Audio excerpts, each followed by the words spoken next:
பனி விழும் மலர்வனம் திங்கள் முதல் வெள்ளி வரை மாலை 6 மணிக்கு உங்கள் விஜயில்.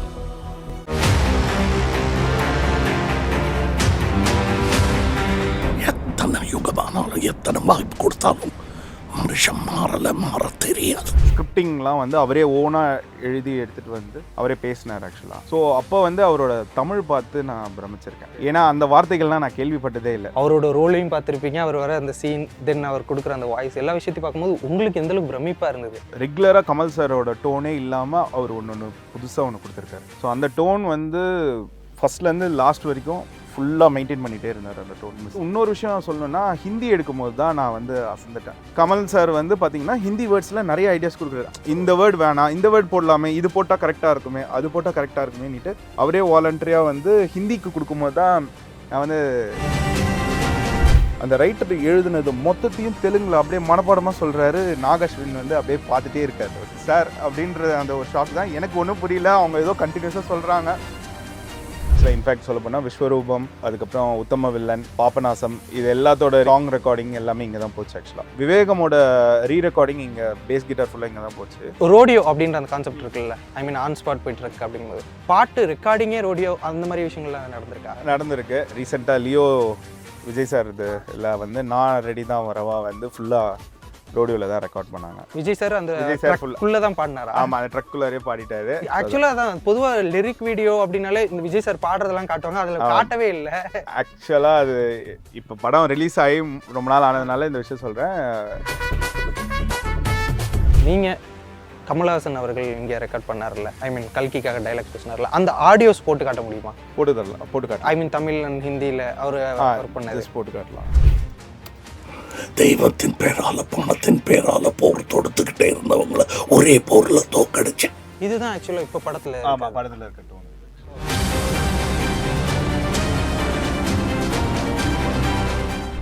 வணக்கம் நவீன் ப்ரோ. வணக்கம் ப்ரோ, எப்படி இருக்கீங்க? நல்லா இருக்கேன், நீங்கள் எப்படி இருக்கீங்க? நானும் ரொம்ப நல்லா இருக்கேன். Super. First of all, voice store இந்த டப்பிங் ஸ்டுடியோ எத்தனை வருஷமாக இருக்குது? ஆக்சுவலாக 2010லேருந்து ஸ்டார்ட் பண்ணி ரன் ஆகிட்டு இருக்கு. ஃபுல் ஃபோர்ஸில் வந்து 11லேருந்து ரன் ஆகிட்டு இருக்கு ஸ்டுடியோ. இப்போ எதுக்காக நாம் இன்டர்வியூ தேடி வந்தோம் அப்படின்னா, கல்கி இப்போ வந்து வெற்றிகரமாக ஓடிட்டு இருக்கு தேட்டரில். அந்த படத்துக்கு சில ஆர்டிஸ்ட்லாம் வந்துட்டு இங்கே தான் வந்து டப்பிங் பண்ணாங்க. உலகநாயகன் கமல்ஹாசன் அவர்களுமே இங்கே தான் டப்பிங் பண்ணாங்க அப்படின்னு கேள்விப்பட்டோம். எப்போ வந்தாங்க, எப்போ வந்து டப்பிங் பண்ணாங்க அதுக்கு? ஸோ ஆக்சுவலாக அவர் வந்து ஒரு 3 வீக்ஸ் பேக் வந்தார். ஓ, 3 வீக்ஸ் பேக் தான் டப்பிங் பண்ணாங்களா? ஆமாம், ஆக்சுவலாக வந்து இங்கே பண்ணது வந்து 2 லாங்குவேஜ் தான் பண்ணாங்க. தமிழ் அண்ட் ஹிந்தி பண்ணாங்க. தெலுங்குல ஒரு சின்ன கரெக்ஷன் மட்டும் போச்சு. தெலுங்கு ஆல்ரெடி அவர் கம்ப்ளீட் பண்ணிட்டாரு. ஸோ தமிழ் அண்ட் ஹிந்தி மட்டும் இங்கே வந்து பண்ணி முடிச்சுட்டு போயிட்டார். எவ்வளோ நேரத்தில் டப்பிங் முடிச்சாரு? ஆக்சுவலாக எல்லாரும் எக்ஸ்பெக்ட் பண்ணது வந்து ஃபுல் மூவி அது அவர் பண்ண வேண்டியது. அதான் அது கேட்டதுக்கு ஒரு 4 hours 5 hours போகும் அப்படின்ற மாதிரி சொன்னாங்க. பட் அவரை பற்றி உங்களுக்கு தெரியும், அவர் ஜீனியஸ். வந்து ஈஸியாக ஒரு 2.5 hours முடிச்சிட்டாரு. மொத்தமாக 2 லாங்குவேஜுமே கம்ப்ளீட் பண்ணி கொடுத்துட்டு 2 லாங்குவேஜுமே 2.5 hours முடிச்சுட்டு கிளம்பிட்டார். ஓகே. இப்போ கல்கி வந்துட்டு 2 பார்ட்டாக இருக்குது அப்படின்ற மாதிரி பார்த்தோம். ஆமாம் ஆமாம். ஸோ ஃபர்ஸ்ட் பார்ட்டுக்கு கொடுத்தாரா இல்லை 2 பார்ட்டுக்கு சேர்த்து? இல்லை, ஆக்சுவலாக ஃபர்ஸ்ட் பார்ட் மட்டும் தான் எங்ககிட்ட வந்துச்சு. ஸோ அது மட்டும் நாங்கள் ரெக்கார்ட் பண்ணி கொடுத்தோம். ஓகே. ஸோ அதுதான். நீங்கள் தான் சவுண்ட் இன்ஜினியராக இருந்திருப்பீங்க. அவரு இங்கே டப்பிங் பண்ணும்போது நீங்கள் இங்கே தானே உட்காந்துருப்பீங்க. ஆமாம், இங்கே தான். ஓகே. இல்லை, அவரோட அந்த ஒர்க்கிங் ஸ்டைல் நிறைய பேர் நீங்கள் டப்பிங் பண்ணுறதை பார்த்துருப்பீங்க. நிறைய ஆக்டர்ஸ் நிறைய பேர் பண்ணி பார்த்துருப்பீங்க. அவங்களுக்கும் கமல் அவர்களுக்கும் என்ன வித்தியாசத்தை நீங்கள் பார்த்தீங்க? ஆக்சுவலாக கமல் சார் வந்து பார்த்தீங்கன்னா, நான் ஏற்கனவே அவர் ரெகுலராக எங்கள் ஸ்டுடியோக்கு வருவார் கமல் சார். பட் நான் வந்து ஒர்க் பண்ணியிருக்கேன். பட் மூவியாக நான் இதான் ஃபஸ்ட் டைம் அவரோட உட்காந்து ஒர்க் பண்ணுறது. ஸோ அவர் லேட்டஸ்ட்டாக என்ன டெக்னாலஜியோ அதுக்கு அடாப்ட் ஆகிடுவார். ஸோ இதுதான் வேணும் அதுதான் வேணும்லாம் கேட்க மாட்டார். சார் இது இருக்குது, இப்படி போயிடலாமா அப்படின்னா அப்படின்ட்டு அவர் பாட்டு அதை ப்ரொசீட் பண்ணிட்டு போயிட்டே இருப்பார். இப்போது இந்த டப்பிங்கில் என்ன வந்துட்டு இப்போ அட்வான்ஸ்டாக இருக்குது அப்படின்னு நீங்கள் சொல்லுவீங்க? ஆக்சுவலாக வந்து ஓவரால் வந்து சவுண்டிங்கே வந்து டோட்டலாக அவங்க டிஃப்ரெண்ட்டாக மிக்ஸ் பண்ணியிருக்காங்க. இது மிக்சிங் ஆக்சுவலாக வந்து ஆமாம், கல்கி படத்தில். ஸோ அவரோட எஃபர்ட் என்னன்றது நான் வாய்ஸில் ஃபஸ்ட்டு நான் சொல்லிடுறேன். நான் ஒரு பர்ஃபெக்டான ஒரு டோன் வந்து அவர் ஃபிக்ஸ் பண்ணிட்டாரு. அந்த டோனில் தான் ஃபுல்லாக டப் பண்ணியிருக்காரு தெலுங்கு. ஸோ அது முடிச்ச அப்புறம் திருப்பி அதே டோனை வந்து அவர் வந்து இதில் ஃபாலோ பண்ணியிருக்காரு. ஸோ நாங்கள் வந்து கொஞ்சம் சீரியஸாக டப்பிங்குள்ளார மூவ் ஆகிட்டே இருக்கும்போது ஒரு சில இடம்லாம் வந்து அந்த டோன் மிஸ் பண்ணாருன்னா அவரே ஜட்ஜ் பண்ணி, இல்லை அந்த டோன் மிஸ் ஆகுது, இன்னொரு தடவை போகலாம், ரீடேக் பண்ணலாம், அது மேட்ச் ஆகலை அப்படின்னு சொல்லிட்டு அவரே ரீடேக்ஸ் கொடுக்குறது. ஸோ ஆக்சுவலாக நாக் அஸ்வின் டேரக்டர் சார் வந்து ஓகே சார் இது நல்லா இருக்கு அப்படின்னா கூட இல்லை இன்னொன்று வச்சுக்கோங்க இதை பாருங்க அப்படின்னு சொல்லி அவர் டேக்ஸ் கொடுத்து அது கரெக்டாக இது பண்ணியிருந்தார். இப்போ இங்கே வந்து கமல்ஹாசன் அவர்கள் மட்டும்தான் வந்தாங்களா இல்லை நாகஸ்வின் வந்தாங்களா இல்லை அவங்க இது வீடியோ கால் அந்த மாதிரியா? இல்லை ஆக்சுவலாக வந்து நாக் அஸ்வின் சாரும் கமல் சாரும் வந்தாங்க. ஸோ அது வந்துட்டு முடிச்சுட்டு பேக்கப் ஆயிடுச்சு, அவ்வளோதான். அவங்க டக்குன்னு வந்தாங்க, கம்ப்ளீட் பண்ணாங்க, போயிட்டாங்க, அவ்வளோதான். இப்போது இன்ஸ்ட்ரக்ஷன்ஸ் இருக்கும் டப்பிங் பண்ணும்போது என்னதான் வந்து டேரக்டர்ஸ் அவர்கள் அந்த மாதிரியான விஷயங்கள்ல கொடுப்பாங்க, இந்த டோன் இப்படி அப்படின்னு சொல்லிட்டு. ஒரு ஆர்டிஸ்ட் வந்து இங்கே டப் பண்ணுறாங்க அப்படின்னா ஓகே இப்படியான டோன் இந்த இடத்துல இப்படி இருக்கணும், இந்த டைலாக் இப்படி இருக்கணும் அப்படின்னு சொல்லிட்டு டேரக்டர் வந்து அவங்கள டைரக்ட் பண்ணிட்டு இருப்பாங்க அந்த ஆர்டிஸ்ட்டை. ஒரு டப்பிங் இன்ஜினியரா நீங்கள் அந்த டப் பண்ணுறவங்கள்ட்ட என்ன மாதிரியான இன்ஸ்ட்ரக்ஷன்ஸ்லாம் கொடுப்பீங்க? உங்களுக்கு அந்த ஒர்க் என்ன மாதிரி இருக்கும் அவங்களோட? ஆக்சுவலாக வந்து ஃபஸ்ட்டு பார்த்தீங்கன்னா டெக்னிக்கலாக தான் நாங்கள் சொல்லுவோம். சரி, டெக்னிக்கலாக மைக்கோட பொசிஷன் வந்து மாற்றிக்காதீங்க. ஸோ அந்த ஃபீல் வரும்போது ரொம்ப எமோஷ்னல் ஆகி ஷவுட்டிங் ஆகிற இடத்துல வந்து கொஞ்சம் அந்த டிஸ்டார்ஷன் இல்லாமல் கொஞ்சம் கரெக்டான அந்த லெவல்ஸ் கொடுங்க. ஸோ இதெல்லாம் தான் நாங்கள் வந்து கேட்போம். பட் சீனியர் ஆர்டிஸ்ட்னு வரும்போது நாங்கள் யூஸ்வலாக சொல்ல மாட்டோம். அது வந்து கமல் சார் கேட்கவே வேணாம். அவருக்கு மைக் ஹேண்ட்லிங்லேருந்து எல்லாமே அவருக்கு தெரியும், வெர்சடைலான ஆள். ஸோ அவர்கிட்ட நாங்கள் எதுவுமே நான் எதுவும் சொல்லலை. அவரே எல்லாமே பக்காவாக பண்ணி கொடுத்துட்டு ஃபினிஷ் பண்ணிட்டு போயிட்டாரு. இப்போ மூவிக்கா இப்போ தான் நான் ஒர்க் பண்ணுறேன் கமல் அவர்கள்ட்ட அப்படின்னு மாதிரி சொன்னீங்க. வேற எதுக்கெல்லாம் ஒர்க் பண்ணியிருக்கீங்க? நான் ஆக்சுவலாக வந்து ஒரு அட்வர்டைஸ்மெண்ட்காக ஒர்க் பண்ணேன் ஒரு தடவை. ஸோ அது இல்லாமல் அவர் கமல் சாரோட ஒரு ஆடியோ ஃபங்க்ஷன் ரிலீஸ்க்காக அவர் வந்து பேசுகிற மாதிரி ஒரு கண்டென்ட் வந்து ரெக்கார்ட் பண்ணாங்க. ஸோ அப்போ வந்து அவரோட ஸ்கிரிப்டிங்லாம் வந்து அவரே ஓனாக எழுதி எடுத்துகிட்டு வந்து அவரே பேசினார் ஆக்சுவலாக. ஸோ அந்த டைமில் வந்து அவருக்கு நான் ரெக்கார்ட் பண்ணேன். ஸோ அப்போ வந்து அவரோட தமிழ் பார்த்து நான் பிரமிச்சிருக்கேன். ஏன்னா அந்த வார்த்தைகள்லாம் நான் கேள்விப்பட்டதே இல்லை. ஸோ அந்த மாதிரி வார்த்தைகள்லாம் போட்டார். அந்த வார்த்தைகள்லாம் அவ்வளோ ஒரு அழகான வார்த்தைகள். மூவிஸ் அப்புறம் வந்துட்டு டெக்னிக்கலாக நிறைய விஷயங்கள் இண்டஸ்ட்ரிக்குள்ளே கமல் அவர்கள் நிறைய விஷயங்களை அறிமுகப்படுத்தியிருக்காரு டெக்னாலஜி வைஸாக. இப்போ அவர் வந்துட்டு ஏதாவது பேசுவாரா? உங்களோட ஹெட்டுக்கிட்டேயோ இல்லை உங்ககிட்டயோ வந்துட்டு இந்த டப்பிங் ரிலேட்டடான விஷயத்தில் இவ்வளோ விஷயங்கள் அப்கிரேட் ஆகிருக்கு, நீங்கள் இப்படி இருக்கீங்க அப்படின்ற மாதிரியான இன்ஸ்ட்ரக்ஷன்ஸ்லாம் கொடுப்பாரா? ஆக்சுவலாக இன்ஸ்ட்ரக்ஷன்ஸ் மாதிரின்றது கிடையாது. அவர் வந்து என்ன சொல்லணும்னா, அவர் வந்து இப்போ ஒரு டப்பிங் ஆர்டிஸ்ட்னா டப்பிங் ஆர்டிஸ்டாக இருப்பார். ஒரு ஆக்டர்னா ஆக்டராக மாறிடுவார். ஒரு கேமராமேன்னா கேமராமேனாக மாறிடுவார். ஸோ ஒரு டான்ஸர்னா டான்ஸராக மாறிடுவார். ஸோ அவர் வந்து அவரோட இதை வந்து எடுத்துப்பார். அந்த இதில் இருப்பார். அப்பார்ட் ஃப்ரம் தட் நம்ம எதனா இன்புட்ஸ் கொடுத்தோன்னா அதையும் எடுத்துப்பார் அவர். ஸோ அந்த மாதிரி ஒரு நல்ல டைப் ஆஃப் பர்சன் தான் அவர். ஸோ அதனால் வந்து அவர் வந்து இன்ஸ்ட்ரக்ஷன் இது வரைக்கும் யாருக்கும் அந்த மாதிரி கொடுத்ததில்லை எங்களுக்கு. ஸோ அதுதான் என்ன இருக்கோ அதுக்கு அக்செப்ட் பண்ணிட்டு அவர் முடிச்சுட்டு போயிட்டே இருப்பார். அதுதான். இப்போ கல்கி படத்தில் கொஞ்சம் அவரோட ரோல் வந்து செகண்ட் பார்ட்டில் தான் நிறையா இருக்குது. இந்த பார்ட்டில் கொஞ்சமே வந்தாலும் ரொம்ப இம்பாக்ட்ஃபுல்லாக இருக்குன்ற மாதிரி ஆடியன்ஸ் அவ்வளோ பேர் செம்ம பாசிட்டிவ் ரிவ்யூஸ் கொடுத்துட்டு இருக்காங்க. நீங்கள் அதை ஃபஸ்ட் டைம் இங்கே பார்த்துருப்பீங்க, அவரோட ரோலையும் பார்த்துருப்பீங்க, அவர் வர அந்த சீன், தென் அவர் கொடுக்குற அந்த வாய்ஸ், எல்லா விஷயத்தையும் பார்க்கும்போது உங்களுக்கு எந்த அளவுக்கு பிரமிப்பாக இருந்தது? ஆக்சுவலாக அவர்கிட்ட எனக்கு அதாவது பார்த்து பயங்கரமாக இது பண்ணது என்னென்னா, ரெகுலராக கமல் சாரோட டோனே இல்லாமல் அவர் ஒன்று புதுசாக ஒன்று கொடுத்துருக்காரு.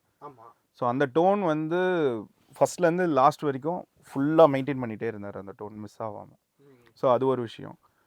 அது மட்டும் இல்லாமல் என்னென்னா, டேரக்டருக்கும் அவருக்கும் கான்வர்சேஷன் போயிட்டு இருக்கும்போது அவர் வந்து நிறைய ஐடியாஸ் கொடுத்துட்டு இருந்தார்.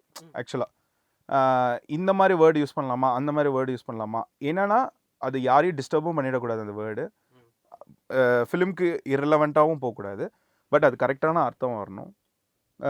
அந்த இதை வந்து அவர் கரெக்டாக மேனேஜ் பண்ணி வேர்ட்ஸ்க்கு வந்து இம்பார்ட்டன்ஸ் கொடுத்து, டைலாக்ஸ்க்கு இம்பார்ட்டன்ஸ் கொடுத்து, அது மாற்றணுன்னா மாற்றுறது, அந்த இடத்துல தேவையில்லைன்னா அது வந்து வேணாம், அந்த இடத்துல அந்த வேர்டு வேணாம், சைலண்ட்டாக விட்டால் கரெக்டாக இருக்கும் அப்படின்றது. ஸோ இந்த மாதிரி எல்லாமே வந்து அவர் பக்காவாக மேனேஜ் பண்ணி அங்கே எங்களை வந்து இது பண்ணிகிட்டு இருந்தார். ஸோ இதில் வந்து இன்னொரு விஷயம் சொல்லணுன்னா, ஹிந்தி எடுக்கும்போது தான் நான் வந்து அசந்துட்டேன். ஸோ ஹிந்தியில் வந்து பார்த்தீங்கன்னா இவர் ஐடியாஸ் கொடுக்குறாரு. அவருக்கு ஹிந்தி வேர்ட்ஸில் கமல் சார் வந்து பார்த்தீங்கன்னா ஹிந்தி வேர்ட்ஸில் நிறைய ஐடியாஸ் கொடுக்குறாரு. ஐடியாஸ் இந்த சென்ஸ்னா வேற வேர்டு, அதுக்கு ஆல்டர்னேட் வேர்ட்ஸ் வந்து கொடுக்குறாரு.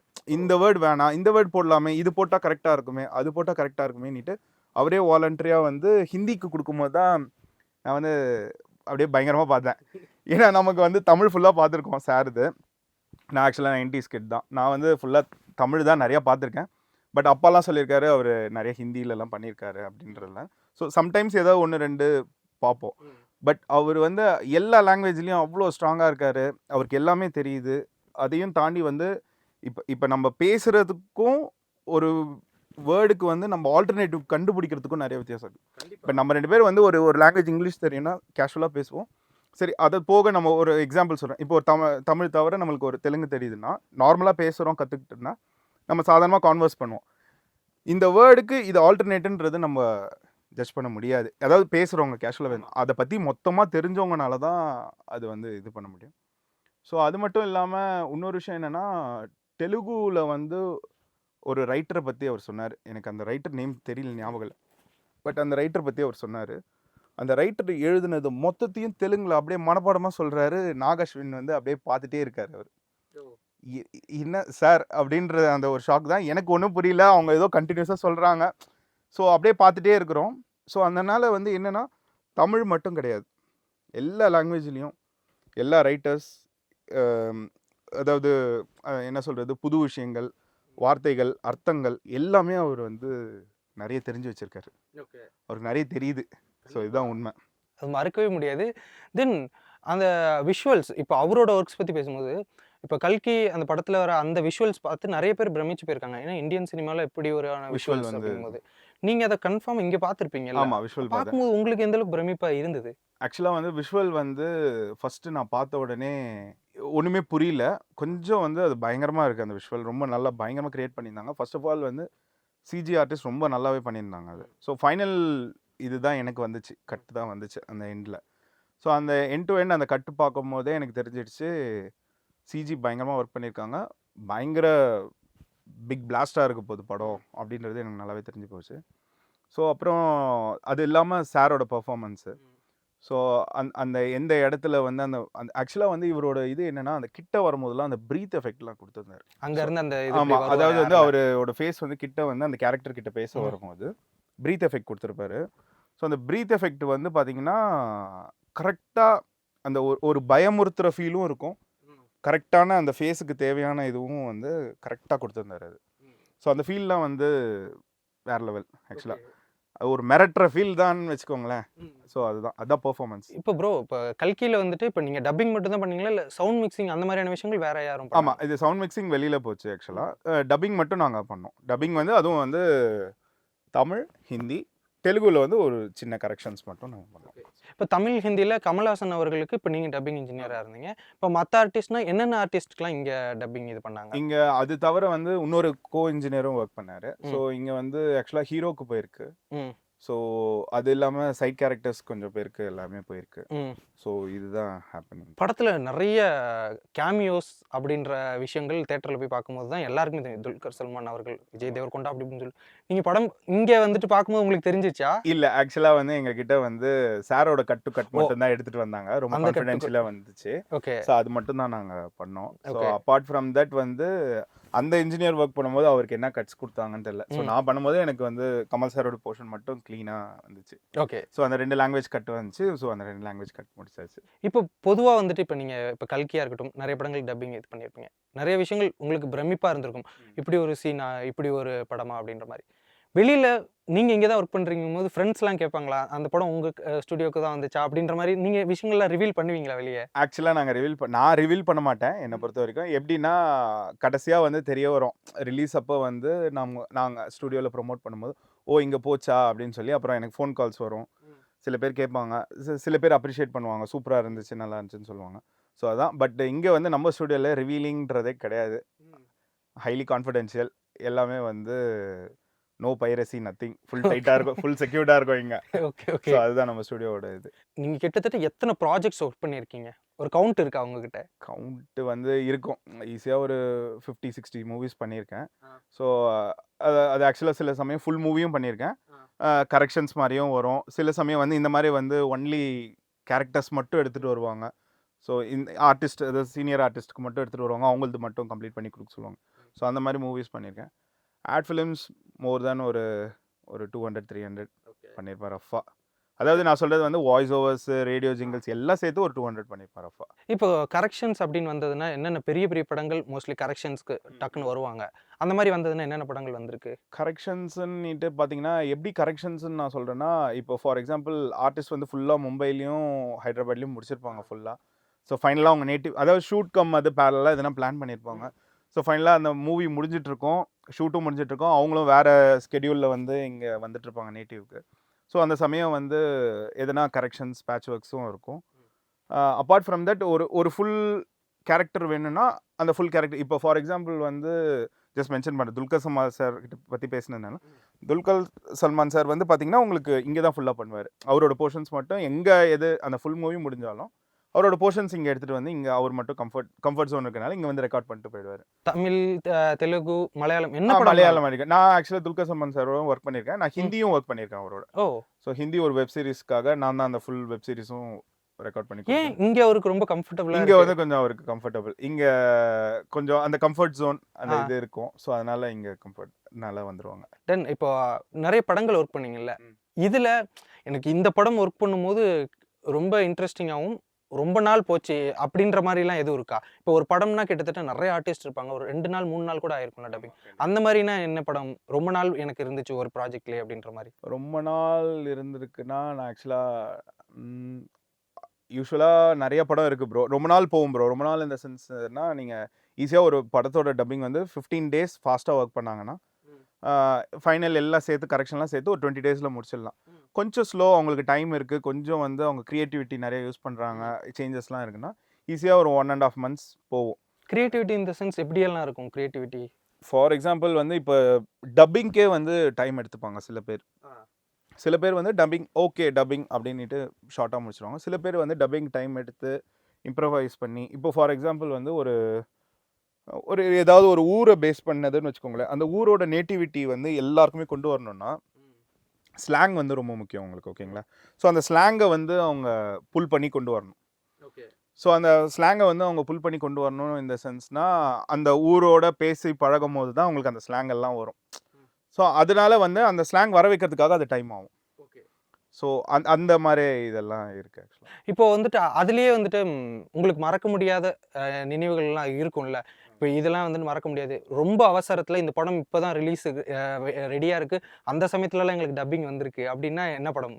ஆக்சுவலாக சுந்தர் சாரோட படம் ஒன்று வந்துச்சு. சுந்தர் சி சாரோடது கலகலப்பு 2. ஸோ அது இங்கே தான் போச்சு ஆக்சுவலாக. அது வந்து எங்களுக்கு அவசரம்னு வரல, பட் எங்களுக்கு டெட்லைனோட கொடுத்தாங்க. பட் நாங்கள் டெட்லைனில் கம்ப்ளீட் பண்ணிட்டோம். என்ன இதுலன்னா கிளைமேக்ஸ் வந்து உங்களுக்கு தெரியும் எத்தனை பேர் இருக்காங்க கிளைமேக்ஸ். அவரோட எல்லா படமே அப்படிதான் இருக்கும். அவரது வந்து ஃபன் தான் ஆக்சுவலாக சுந்தர் சாரோட டீம் வந்தாலே ஃபன் தான். அவங்க வந்து ஒரு 15 days வருவாங்க, டக்கு டக்குன்னு எல்லாம் முடிப்பாங்க. ஃபைனலாக ஒரு 3 நாள் 4 நாள் சிங்க்கு உட்காந்து டைட் பண்ணிட்டு ஃபைலை வாங்கிட்டு போயிட்டே இருப்பாங்க. ஸோ அவங்க கிட்ட எப்படின்னா ஸ்லோ மூவிங்ன்றதே கிடையாது அவனி மூவிஸ் பொறுத்த வரைக்கும். டக்குன்னு ஃபாஸ்ட்டாக முடிச்சிடுவாங்க. ஸோ கலகலப்பு 2ல் ஒர்க் பண்ணும்போது ஆக்சுவலாக கொஞ்சம் டிலே ஆச்சு. ஸோ டெட்லைன் கிட்ட இருக்கும். ஸோ க்ரௌட் வந்து ஃபுல்லாக கம்ப்ளீட் பண்ணணும் ஆல்மோஸ்ட்டு. ஸோ க்ரௌட் சீன்ஸ் எடுத்துகிட்டு இருக்கோம். அப்போ வந்து காலையில் 9க்கு ஸ்டார்ட் பண்ணோம், 10 வரைக்கும் ஒரு இன்ஜினியர் ஒர்க் பண்ணார், ரெண்டு ஷூட்லையுமே. ஸோ லெஃப்ட் அண்ட் ரைட் பிரிச்சுட்டு அதிலேயே ஒர்க் பண்ணோம். நடுவில் வந்து ராதாரவி சாரோட போர்ஷன் மட்டும் கொஞ்சம் எடுக்க வேண்டியிருந்துச்சு. ஸோ ராதாரவி சார் வந்து முடிச்சுட்டு அவர் போயிட்டார். அப்புறம் ஜீவா சாரோட போர்ஷனும் கொஞ்சம் இருந்துச்சு, அவரும் வந்து அதை முடிச்சுட்டு அவர் போயிட்டார். திருப்பி வந்து க்ரௌடு போட்டு next day early morning 4 o'clock வரைக்கும் கண்டினியூஸாக 3 இன்ஜினியர் பேலன்ஸ் பண்ணி ஒர்க் பண்ணி ஃபினிஷ் பண்ணி காலையில் கொடுத்துட்டோம் ஃபைலை. ஸோ அவங்க எல்லாம் ஃபைன் ஹாப்பி. ஸோ அது முடிஞ்சிச்சு. அடுத்த நாள் வந்து ஃபுல்லாக சிங்க்குக்கு உட்காந்து ஃபுல் டைட் பண்ணிட்டு இதுக்கு போயிடுச்சு, மிக்ஸ் டேபிளுக்கு போயிடுச்சு. ஓகே. ஸோ அதான். ஓகே. ஸோ இங்கே வந்து என்ன ஒரு ஸ்பெஷாலிட்டினா டெட்லைன் அப்படின்னா அதை நாங்கள் ஃபினிஷ் பண்ணி கொடுத்துருவோம். ஸோ உங்களுக்கு வந்து அதை இல்லை முடியாதுன்றதே இங்கே கிடையாது. வாய்ஸ் ஸ்டோர் பொறுத்த வரைக்கும் எப்படி வந்தாலும் வி வில் ஃபினிஷ். வாய்ஸ் ஸ்டோரோட இதுவே அதுதான். இப்போ ரோடியோ அப்படின்ற அந்த ஒரு விஷயம் இங்கே ஸ்பெஷலாக இருக்குல்ல, அது மாதிரி இந்த விஷயம் மற்ற ஸ்டுடியோவில் இருக்கிறத விட இங்கே ஸ்பெஷலாக இருக்குது அப்படின்னா நீங்கள் என்ன விஷயத்த சொல்லுவீங்க இந்த வாய்ஸ் ஸ்டோரில்? வாய்ஸ் ஸ்டோரில் வந்து உங்களுக்கு வந்து பார்த்தீங்கன்னா first of all flexible engineers. இங்கே ஆக்சுவலாக மல்டிபிள் இன்ஜினியர்ஸ் இருக்கும். ஸோ உங்களுக்கு வந்து ஒர்க் லேகிங்ன்றதே இங்கே கிடையாது. இப்போ நீங்கள் ஃபார் எக்ஸாம்பிள் ப்ராக்டிக்கல் ஆஸ்பெக்ட்ஸில் பேசுகிறேன், இப்போ எனக்கு ஒரு எமர்ஜென்சி நான் லீவ் எடுக்கணும் இல்லை ஒரு ஆஃப் எடுக்கணும்னா என்னை சப்ஸ்டியூட் பண்ணுறதுக்கு இன்னொரு இன்ஜினியர் ரெடியாக இருப்பார், உடனே சப்ஸ்டியூட் பண்ணுவார். ஸோ என்னோட ஸ்பீட் லெவல் என்ன இருந்துச்சோ அதே அவங்களும் வந்து ட்ராக் பண்ணி எடுத்துகிட்டு போயிடுவாங்க உங்களை. ஸோ உங்களுக்கு வந்து லேகோ டிலேவோ இருக்காது. ஸோ அது ஒன்று. உங்களுக்கு வந்து அதே மாதிரி வந்து ஒரு ஒர்க் இன்றைக்கி முடிக்கணும் அப்படின்னா இன்றைக்கி நாங்கள் முடிச்சு கொடுத்துருவோம். ஸோ அதில் டிலே இருக்காது, எப்படி இருந்தாலும் அந்த ஒர்க் உங்களுக்கு கம்ப்ளீட் ஆகிடும்.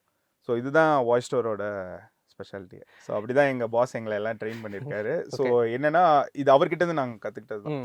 ஸோ இல்லை அப்படின்ற வார்த்தையே கிடையாது. ஓகே. ஸோ அது நாங்கள் ஃபஸ்ட்டு எங்களால் முடிஞ்ச அளவுக்கு சாட்டிஸ்ஃபை பண்ணி முடிச்சு கொடுத்துருவோம். இப்போ நீங்க சொல்லியிருந்தீங்க இந்த மாதிரி துல்கர் சல்மான் அவர்களுக்கு இது ரொம்ப கம்ஃபர்டபுளா இருக்கும் இந்த ஸ்டுடியோ, அதனால இங்க பண்ணுவாங்க. இது மாதிரி இந்த பெரிய ஸ்டார்ஸ்லாம் இங்க வந்துட்டு அடிக்கடி ரெகுலரா பண்ணுவாங்க. இங்க இருக்கும்போது அவங்க ரொம்ப கம்ஃபர்டபுளா ஃபீல் பண்ணுவாங்களா? நீங்க யாரை சொல்லுவீங்க இங்க? யாருன்னா ஜிப்ரான் சார் வந்து ஆக்சுவலாக விஜய் சாரோட க்ளோஸ் ஃப்ரெண்ட் ஆக்சுவலாக. ஓகே. ஸோ அவரோட மியூசிக் கம்போசிங் எல்லாமே இங்கே தான் மேக்ஸிமம் போச்சு. ஆக்சுவலாக இன்ஃபேக்ட் சொல்ல போனால் விஸ்வரூபம் 2, அதுக்கப்புறம் உத்தம வில்லன், பாபநாசம், இது எல்லாத்தோட ரீரெக்கார்டிங் சாங் ரெக்கார்டிங் எல்லாமே இங்கே தான் போச்சு ஆக்சுவலாக. ஸோ இங்கே தான் மோஸ்ட்டாக போச்சு. அதுக்கப்புறம் தூங்காவனம் கமல் சார் அதுவும் இங்கே தான் அந்த சாங் ரெக்கார்ட் ஆகிருக்கும். ஸோ அது வந்து இன்னொரு ஸ்டுடியோ. ஸோ அது ஷூட்டிங்லாம் அதுலேயே வரும். ஸோ அது பார்த்துருப்பீங்க. ஓகே. ஸோ அது பிரேம்ஜி வந்து இங்கே ஆக்சுவலாக கம்போசிங் ரெகுலராக பண்ணிகிட்டு இருந்தார். ஓகே. கார்த்திக் ராஜா சார். ஸோ அவர் இங்கே தான் சாங் ரெக்கார்டிங் அப்படின்னாலே இங்கே வந்துடுவார் கார்த்திக் ராஜா சார். ஓகே. ஸோ அவர் வந்துடுவார். ஸோ அப்பார்ட் ஃப்ரம் தட் வந்து நிறைய பேர் இருக்காங்க சார், நிறைய பேர் வருவாங்க. ஸ்டார்ஸ் யாரெல்லாம் இங்கே வந்திருக்கா? பெரிய ஸ்டார்ஸ் இப்போ கமல்ஹாசன் சார் வந்திருக்காரு, மம்முத்தி சார் வந்திருக்காரு. ஓகே. ஸோ அவர் ஸ்ட்ரீட் லைட்ஸ்னு ஒரு மூவி, ஸோ அது டப்பிங்காக இங்கே ஃபுல்லாக தமிழ் பண்ணோன்னு இங்கே வந்தார். ஸோ அது தவிர விஜய் சார் வந்திருக்காரு இங்கே. என்ன படத்துக்கு? விஜய் சார் படத்துக்குன்னு வரல, ஒரு அட்வர்டைஸ்மெண்ட்டோட ரெக்கார்டிங். Okay okay. ஸோ அது வந்திருக்காரு. ஜீவா வந்திருக்காரு. அப்புறம் வந்து விஜய் சேதுபதி சார் வந்திருக்காரு. ஸோ நிறைய பேர் வந்திருக்காங்க. ஜிவி பிரகாஷ் வந்திருக்காரு.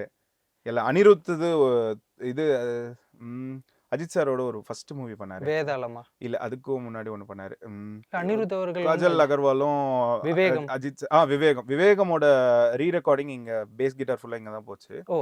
ஸோ அப்போ வந்து அனிருத் சார் வந்திருக்காரு. ஸோ அவரும் பயங்கர ஜாலி டைப் அப்படியே. ஓகே. இப்போ அந்த ரோடியோ அப்படின்ற அந்த கான்செப்ட் இருக்குல்ல, ஆன் ஸ்பாட் போயிட்டு இருக்கு அப்படிங்கும்போது அதுல கண்டிப்பா நிறைய விஷயங்கள் நடந்திருக்கும். இப்போ ரோடியோல டைலாக் டப்பிங் அந்த மாதிரியான விஷயங்கள் போயிருக்கும். பாட்டு ரெக்கார்டிங்கே ரோடியோ அந்த மாதிரி விஷயங்கள்லாம் நடந்திருக்கா? ஆமா நடந்திருக்கு. இப்ப ரீசெண்டா லியோ விஜய் சார் இதுல வந்து நான் ரெடி தான் வரவா வந்து ஃபுல்லா ரோடியோல தான் ரெக்கார்ட் பண்ணாங்க. ரோடியோலயே ரெக்கார்ட் பண்ணாங்க. அது ஃபுல்லா விஜய் சார் அந்த ட்ரக்குள்ள தான் பாடினாரா? ஆமா, அந்த ட்ரக்குள்ளரே பாடிட்டாரு. திருப்பி கரெக்ஷனும் ட்ரக்குள்ளரே முடிச்சிட்டாங்க. அடுத்த ஒரு 4-5 டேஸ்ல கூப்பிட்டு திருப்பி முடிச்சிட்டாங்க. ஆக்சுவலா அதான் பொதுவா லிரிக் வீடியோ அப்படினாலே இந்த விஜய் சார் பாடுறதெல்லாம் காட்டுவாங்க, அதுல காட்டவே இல்ல. ஆக்சுவலா அது இப்ப படம் ரிலீஸ் ஆகி ரொம்ப நாள் ஆனதுனால இந்த விஷயம் சொல்றேன். ஃபுல்லா ஷூட்டுக்கு வந்து செட் எல்லாம் போட்டு ஃபைனல் கிளைமேக்ஸ்க்காக ரெடியா இருக்கு. ஸோ அந்த டே தான் வந்து டக்குன்னு கூப்பிட்டாங்க ரோடியோ. எதுக்குன்னே எங்களுக்கே தெரியாது. ரோடியோ வேணும்னு கேட்டாங்க, நாங்கள் கிளம்பி போயிட்டோம். ஸோ போயிட்டு நாங்கள் வெயிட் பண்ணிட்டு இருக்கோம். தினேஷ்ன்ற சவுண்ட் இன்ஜினியர் தான் வந்து அதில் ஒர்க் பண்ணார் ஆக்சுவலாக, சிபி தினேஷன். ஸோ அவரு நானே எல்லாம் ஒர்க் பண்ணிட்டு வெயிட் பண்ணிட்டு இருக்கோம்.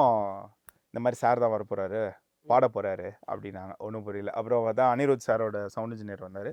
ஸோ அவர் வந்து அவருக்கு தேவையான அவரோட கம்ஃபர்ட் ஜோன் ஒரு எக்யூப்மெண்ட்ஸ் இருக்கும்ல, ஸோ அதெல்லாம் எடுத்துகிட்டு வந்தாங்க. ஸோ அந்த எக்யூப்மெண்ட்ஸும் நாங்கள் அதில் இன்டர்ஃபேஸோட லிங்க் பண்ணி கொடுத்துட்டோம். ஸோ எல்லாம் பக்காவாக ரெடி பண்ணோம். அப்புறம் சார் வந்தார், அனிருத் சார் வந்தார், ரெக்கார்ட் பண்ணாங்க.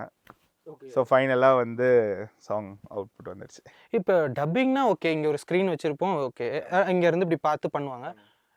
அங்கே மியூசிக் டைரக்டர் இருக்கணும், சவுண்ட் இன்ஜினியர் இருக்கணும், அப்புறம் அந்த எல்லாருமே இருக்கணும். விஜய் சார் ஒரு இடத்துல பாடணும் அப்படிங்கும்போது அந்த ட்ரக் எவ்வளோ பெருசு இருக்கும் கிட்ட? இல்லை, ஆக்சுவலாக ட்ரக்கோட சைஸ் வந்து கொஞ்சம் ஸ்மால், ரொம்ப ஸ்மால் கிடையாது, ஸ்மால், ஒரு காம்பேக்டான தேவையான அளவுக்கு தான் இருக்கும். இதில் என்ன ஒரு இதுன்னா, அனி ப்ரோ வந்து அவரே ரெக்கார்ட் பண்ணுவார் ஆக்சுவலாக. ஸோ அதனால வந்து அவரே ரெக்கார்ட் பண்ணிட்டார் ஃபுல்லாக. ஸோ சவுண்ட் இன்ஜினியர் அவர் செட் பண்ணி கொடுத்துட்டாரு. ஸோ அதாவது அவங்க செட்டப் வந்து அவர் எடுத்துகிட்டு வந்தார், நாங்களும் சப்போர்ட் பண்ணோம், அவரோட சவுண்ட் இன்ஜினியர் சப்போர்ட் பண்ணார். அது முடிஞ்சிச்சு. அனி ப்ரோ அவர் 2 பேரும் சேர்ந்து கம்ப்ளீட் பண்ணி முடிச்சிட்டாங்க. அப்போ எனக்கு தெரிஞ்ச இப்போ ரோடியோல சாங் ரெக்கார்டிங் நடந்தது அதுதான் ஃபர்ஸ்டா? ஆமா, இல்ல அது நடந்திருக்கு. அப்புறம் உங்களுக்கு வந்து டிஎஸ்பி சார் ஒரு தடவை கேட்டாங்கன்னு சொன்னாங்க. அவர் ஏதோ ஒர்க் பண்ண மாதிரி நினைக்கிறேன், அது எனக்கு எக்ஸாக்டா தெரியல. அது ஏன்னா அதான் சொன்னேனே, இங்க வந்து நான் இல்லைன்னா இன்னொரு இன்ஜினியர் ரெடியா இருப்பாங்க. ஸோ அந்த அக்கேஷன்ஸ்ல போகும் ட்ரக் வந்து ஆஃப் அண்ட் வெளில போகும். கம்பெனி இதுதான், இது நீங்க தான் அந்த சாங் ரெக்கார்டிங் நடந்தது. ஆமா, இங்க தான் வாய்ஸ் ஸ்டோர்ல தான் போச்சு. வாய்ஸ் ஸ்டோர் ரோடியோல தான் போச்சு. ஓகே, தென் ஆக்சுவலா இது ரொம்ப இன்ட்ரெஸ்டிங்கா இருக்கு. அதாவது ஒரு சாங் ரெக்கார்டிங்கே ஒரு ட்ரக்குக்குள்ள வச்சு முடிச்சிருந்திருக்காங்க. பட் இது எதுவும் எங்கேயுமே வெளியே வரல அந்த டைம்ல, அதுக்காக தான் கேட்டேன். இப்போ எனக்கு என்ன ஒரு இதுனா, நீங்க கமல்ஹாசன் அவர்கள் இங்கே ரெக்கார்ட் பண்ணார்ல, கல்கிக்காக டைலாக்ஸ் பேசினார்ல, அந்த ஆடியோஸ் போட்டு காட்ட முடியுமா? போட்டு காட்டலாம். தமிழ் அண்ட் ஹிந்தியில அவர் ஒர்க் பண்ணது போட்டு காட்டலாம். இப்போ ஃபர்ஸ்ட் கமல்ஹாசன் அவர்கள் பேசின தமிழ் டைலாக் ஏதாவது தமிழ் வந்து ஃபர்ஸ்ட் போட்டுங்களா? அந்த கிளைமேக்ஸ்ல அவர் வருவார்ல அந்த சீன். கண்டிப்பா. சாவுக்காக நான் எவ்வளோ உயிர் கொடுத்துருக்கேன், அது என்ன ஒன்றும் செய்யாது. ஒன்றை பார்த்தாதான் பாவமா இருக்கு. எதுக்கு என்ன கொலை பண்ணணும்னு நினைச்சேன். தெய்வத்தின் பேரை சொல்லி பணத்தின் பேரை சொல்லி போர் தொடுத்துக்கிட்டு தேர்ந்தவங்களெல்லாம் ஒரே போர்ல தோக்கடிச்சேன். ஸோ இது வந்து ஒரு ஆப்ஷன் கொடுத்தாரு. இதுக்கு வந்து தெய்வத்தின் பேரால பணத்தின் பேரால போர் தொடுத்துக்கிட்டே இருந்தவங்கள ஒரே போர்ல தோக்கடிச்சேன். இதுதான் ஆக்சுவலாக இப்போ படத்தில் படத்தில் இருக்க டோன். ஓ இதுக்குள்ளே அந்த 2 வேரியேஷன்ஸ். வேரியேஷன்ஸ் ஓ ஆக்சுவலாக ரெண்டுமே நல்லா இருக்கு. பட் இப்போ இருக்கிறது இன்னும் நல்லா பர்ஃபெக்டாக.